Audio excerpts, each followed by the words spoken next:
Hello everyone, welcome back to one more mini blog. ఇక్కడైతే evening బయట ఈ విధంగా కడిగేసి అయితే ముగ్గు పెట్టుకుంటాను. కొద్దిగా తొందరగానే పెట్టేస్తాను. తర్వాత అయితే ఇక్కడ కొద్దిగా మొక్కలు మేము ఇక్కడికి వచ్చిన తర్వాత అయితే పెట్టాను, మందార అంట్లు అవి.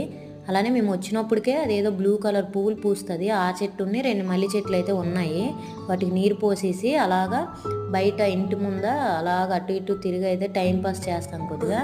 ఆ ముందుకైతే రైల్వే క్వార్టర్స్ పాత ఉన్నాయన్నమాట. అక్కడైతే ఫుల్ పిల్లలు గట్ట ఎక్కువ ఉంటారు. ఇటువైపు కూడా వస్తారు సైకిల్లో తొక్కుని, కానీ తక్కువ ఇక్కడ. అలా తిరిగేసిన తర్వాత అలాగా ఇంటికి వెళ్ళి అయితే ఏదో ఒకటి తినాలనిపిస్తే బేల్పూరి అయితే చేశాను. పల్లీలు అవన్నీ వేసి అయితే చేయలేదు, సింపుల్గా రెసిపీ చెప్తాను చూడండి. మురమరాలు అంటాం కదా, మురమరాల్లో కొద్దిగా ఆనియన్స్, టమాటో, అలానే కారం కొద్దిగా, సాల్ట్ కొద్దిగా, నిమ్మరసం, అలానే చాట్ మసాలా ఉంటే చాట్ మసాలా వేసి బాగా మిక్స్ చేసుకోవడమే. ఇది ఈరోజు చిన్న mini vlog. Thank you for watching. Bye bye.